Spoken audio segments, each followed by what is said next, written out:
All right, this is how to change the battery in a watch. This particular watch, there's a lot of different kinds of watches. So this watch, you can see the back of it is smooth and it has these little indentations in it going around in a circle.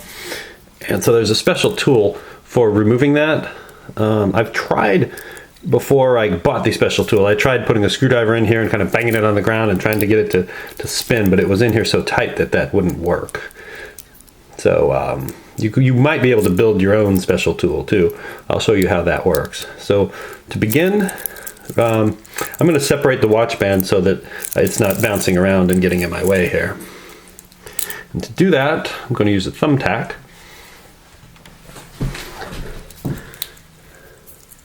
So on this band, there's an adjuster here where you can put it in different pins to get different tension on the band.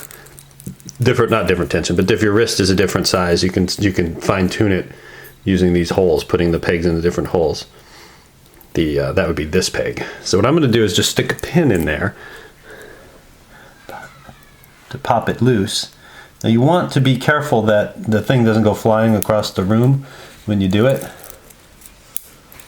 So I stick a pin in there and then that separates it. This little thing, I can just leave it in here, but it's just a basic pipe with a spring in it, and then the ends can be pushed in and out. So that tension is what holds it in the holes. So I'm going to leave that in there for now. And now we come to the special tool part of it.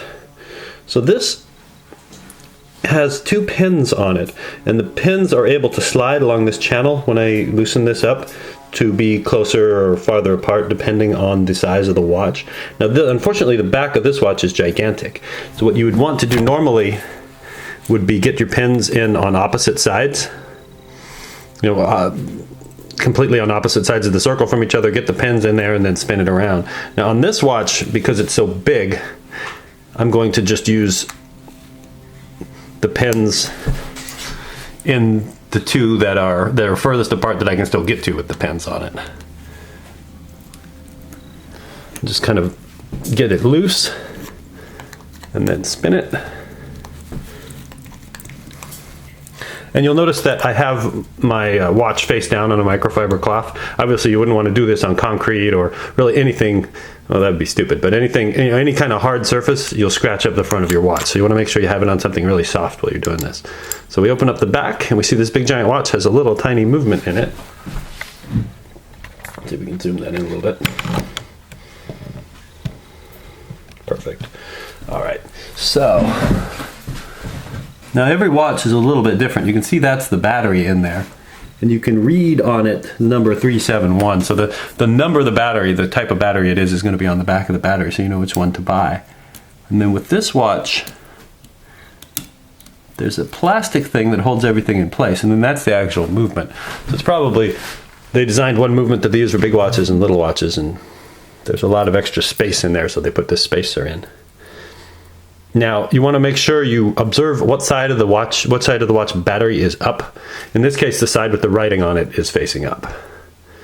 And there's a little strap that goes over the battery, and we're just going to pop that loose here with a little screwdriver.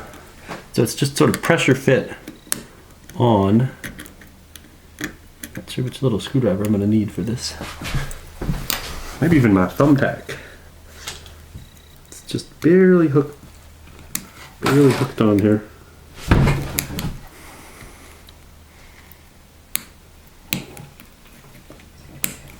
There we go. So that little strap comes up and then the battery can be removed.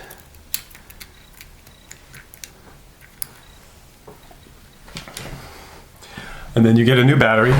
When you ask for a battery, you just want to make sure that you get one that is the same number. This number is what the person at the store needs to know, or what you need to be looking for at the store. So in this case, it's a 371 Swiss battery.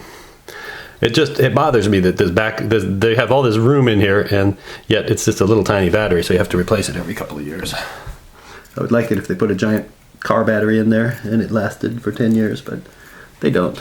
So you put the battery in. make sure that the strap is snapped all the way down, and then we're just going to check, and we see second hand is ticking and the digital display is lit up. I don't know why it's lit up with all 8s. I'll deal with that later. So now that we know that the watch is running, we put the spacer back in. It's a little bit more than a spacer. You can see that these parts here actually are operated when you push the control buttons for the digital part of the watch. So I can see that the little arms move when I push those in, so those are correct. You will also see that there's a rubber band around here to seal water out, especially if you have a waterproof watch. Like on my G-Shock watch, when I put the battery back in one day, and when I changed the battery, I pinched the waterproof band, and then it got water inside of it, and it was ruined for a year, and then it started working again after I let it sit and dry for a year. And then we go back to the back of the watch. Now that we know that the rubber gasket is in its channel correctly, and just kind of gently screw that on, get it into the threads.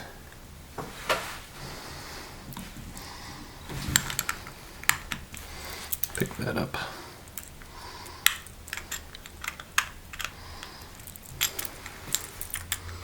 Come on, where are you?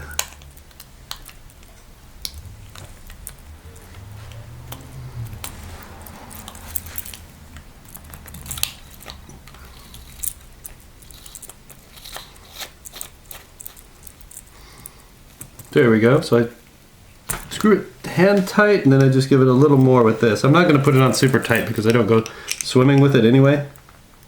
So that's probably good. And I'm working with this tool that isn't perfect. Now let's take a look at this tool while I've got it out here. So you screw that out. It's really terrible. I got this on eBay, super cheap, and you get what you pay for. I bought a watch repair kit that had a bunch of different tools in it for maybe 10 or 15 bucks. So you can see if you wanted to make it bigger, you could get a drill or a router or something and just make this channel longer. Like I would probably want to grind it out to about here, and then the pins would be far enough apart, you know, here and here, for me to be able to open bigger watches with it. So I'll do that. That's on my list of things to do. But if you go on eBay, you can get watch repair kits pretty cheap. I mean, it's roughly the same price or a little bit cheaper than paying some guy to replace your battery. That's why I figured I love this watch. I got it in a thrift shop in New Hampshire for 20 bucks. And I don't know, it just doesn't seem right to spend $25 or to pay some guy to fix it every time the battery dies, which is fairly often. So the back is on. Now we take our little pin, which has fallen out while I was doing what I was just doing with the watch. Put the pin back in here, and then put one end into its hole on this side. And then if you have fingernails, it helps here. So you put one end into the hole it belongs in, and then the other end kind of convinced to go in its hole, and then voila, you have your watch and you are shiny. So that's that. I hope that helps. I mean, the main point of this video was, well, like when I got it and I went to change the battery, it's like, what? How do I get this thing off? It probably screws on, but what kind of weird tool do I need? So now you know. I really much prefer the G-Shock. The G-Shock, 4 screws, that's all you need. 4 screws, and make sure you don't mangle the rubber gasket when you put the battery back in. So thanks for watching. Go fix your watch.